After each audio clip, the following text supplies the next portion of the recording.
Oh, it's recording. Whoops. This is for Heather, who wants to know what my favorite invol memory is, which I've thought about, and I feel like I have to divide it into different characters of mine, because I think the way that my brain stores invol is just by character. I can't pick one out of the whole heap. So starting, we'll say with Cody, because I think I played him the longest. No, Ted I actually played the longest. But anyway, starting with Cody. Cody did really well in big game-wide plots. More so than my other characters, I think, because with him there was kind of a risk of overexposure. So like the big moments where a lot was happening was a good place to bring him out, because he was so loud and such a big personality, and that there was a lot of funny stuff that you could do with big game-wide plots, whereas my other ones kind of needed a little more space to work in. So a lot of funny stuff happened with him. The nightmare plot, I think I did tons.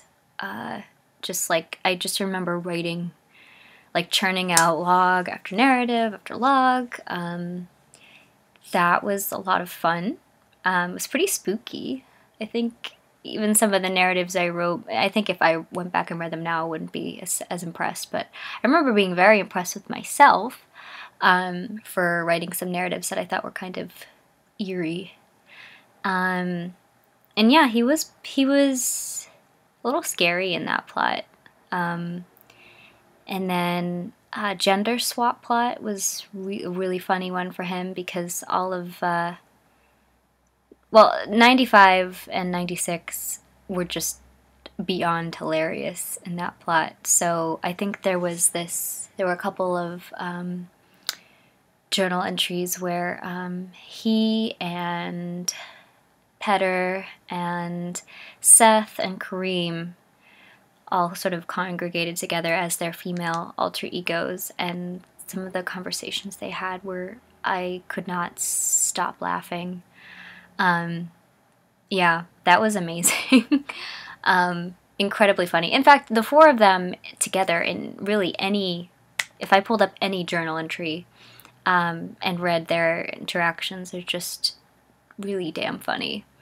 Because there were just places where they would sort of cross a line and get into some really gross and weird discussions, and it was pretty true, I thought, for a bunch of 17-year-old boys, even very exceptional 17-year-old boys, that we weren't afraid to go to some of the bizarre lengths that we did with them. And I'm really happy with it. I love going back and rereading, especially those four. But also 95 and 96 as a whole were, at a lot of times, incredibly entertaining. Then, let's see, Ted, I kind of floundered with him a lot of the game, even though in my memory he kind of sticks out as one of the characters I'm more proud of, that I worked especially hard on, and felt like my concept was better plotted out than most of mine. Some of the best stuff came out towards the end, where we finally knew what was really going on, which was kind of key for poor Ted. I felt like I had to know in advance where things were going before I could really make a bold move with him.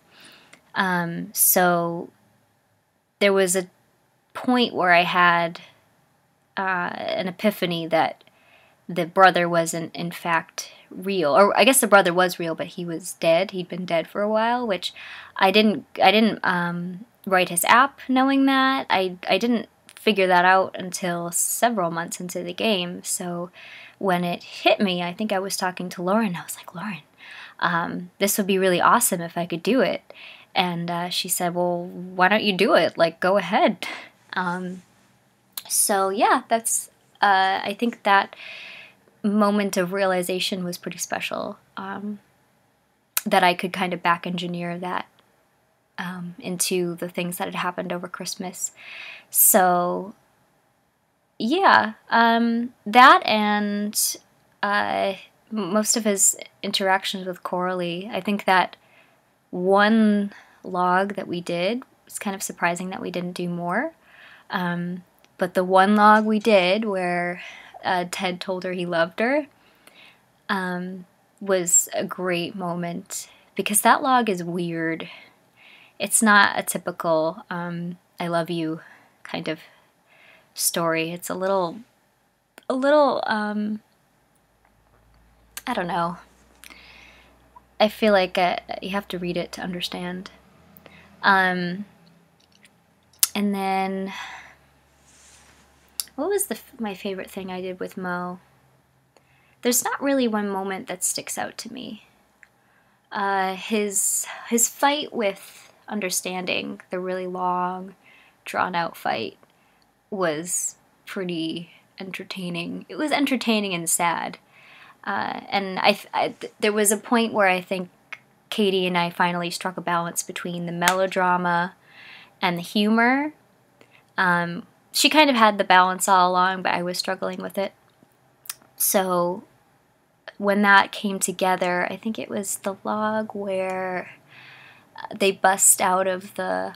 Well, they don't actually bust out of the hospital, but Mo escapes into Understanding's room and then gets caught like 5 minutes later. But that was... I think that we finally got the tone in the ballpark there. That was pretty rewarding. I love... There's a log with Mo and Rianne together, which nothing really all that important happens. She's just waking him up for practice, but it's really cute. I think it's understated, and that's what makes it really special. It has a special place in my heart. Gosh, a lot of his moments are dependent on the person that he's with. Yeah, it's hard to pick a moment. Gosh, what other characters do I play? Monty and Wiki, I'm like, I kind of dropped the ball on them. Wiki's best moment was the oh no they didn't article that I wrote in like 10 minutes. That was probably the best part about her. It's still funny. And Monty's... My favorite thing is the log where he tells Savannah that he will marry her if Damien dies, as if she was concerned that if he died, she'd, become a spinster for the rest of her life. That was the legitimate concern that she had, because we've been planning that for a while. I think I told Elena that I was gonna do that, months in advance, and we finally got to write it out. It was pretty special. Yeah, so that covers all my characters. Did I want to do we're already encroaching on 9 minutes, so I will stop here.